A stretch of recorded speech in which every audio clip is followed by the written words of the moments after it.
Assalamualaikum warahmatullahi wabarakatuh. Perkenalkan, nama saya Muhammad Ferry Hendrawan, NIM 23 dari kelas A5 ESR. Di sini saya akan menjelaskan mengenai pengembangan UMKM melalui pembiayaan konvensional dan pembiayaan syariah.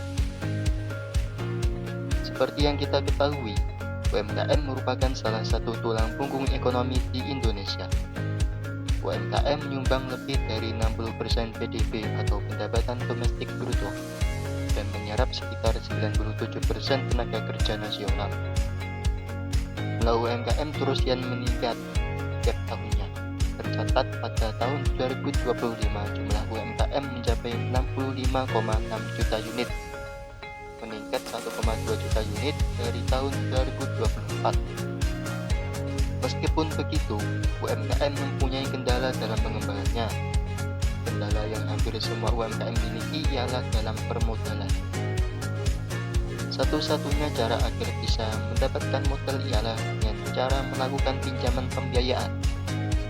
UMKM dapat mengajukan pembiayaan permodalan ke bank konvensional maupun ke bank syariah.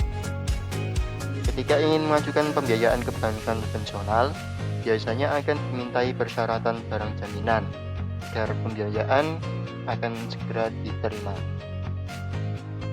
Akan tetapi, banyak UMKM yang tidak mempunyai barang untuk dijaminkan, sehingga pembiayaan sulit untuk diterima atau di ACC. Sebetulnya, pembiayaan konvensional pada dasarnya adalah berbasis bunga, di mana bunga ini dapat memberatkan UMKM itu sendiri jika UMKM itu mengalami penurunan atau sedang kesusahan dalam berusaha. Dalam hal ini, pembiayaan syariah bisa menjadi solusi bagi UMKM yang tidak mempunyai jaminan.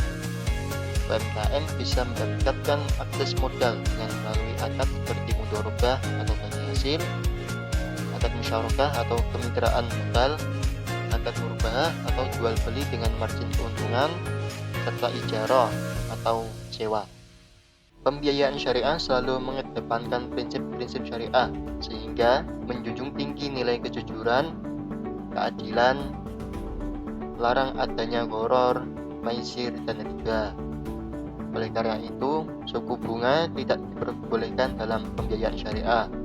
Karena dalam pembiayaan syariah, suku bunga termasuk ke dalam unsur riba. Baik dari pembiayaan syariah maupun konvensional memiliki kelebihan dan kekurangannya masing-masing. Tergantung dari UMKM tersebut ingin mengambil pembiayaan yang mana. Jika ingin bebas dari riba dan sesuai dengan prinsip syariah, maka dapat memilih mengambil pembiayaan syariah. Jika ingin yang lebih fleksibel, maka dapat memilih pembiayaan konvensional. Meskipun begitu, banyak dari UMKM yang lebih memilih pembiayaan konvensional karena dianggap lebih fleksibel, prosesnya lebih cepat, dan lebih terjangkau dari pembiayaan syariah. Sedangkan pembiayaan syariah dirasa prosesnya lebih rumit, dan meskipun bebas dari riba, biayanya dianggap lebih besar dari konvensional yang berbasis suku bunga. Di era digital ini, pengembangan UMKM seharusnya lebih mudah. Meskipun tidak memiliki barang jaminan, UMKM tetap bisa mendapatkan modal. Sekarang banyak aplikasi pinjaman online seperti Kredivo, PayLater, Home Credit, dan lain sebagainya yang dapat digunakan oleh UMKM untuk mengembangkan usahanya. Contoh bagi pengusaha sound system dapat digunakan untuk mengupgrade barang-barangnya agar tidak ketinggalan zaman. Dan bagi pengusaha dekorasi maupun tenda dapat digunakan untuk membeli kain maupun bunga sintetis. Akan tetapi tetap harus disesuaikan dengan kemampuannya sendiri-sendiri.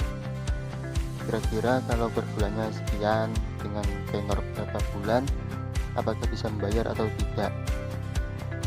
Jangan sampai hanya karena memodalkan KTP saja dapat membeli barang yang dibutuhkan nanti tidak bisa membayar karena kebanyakan.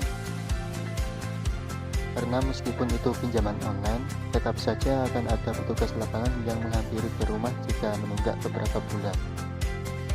Selain itu, UMKM dapat menggunakan media sosial untuk mempromosikan usahanya agar lebih dikenal oleh masyarakat lebih luas.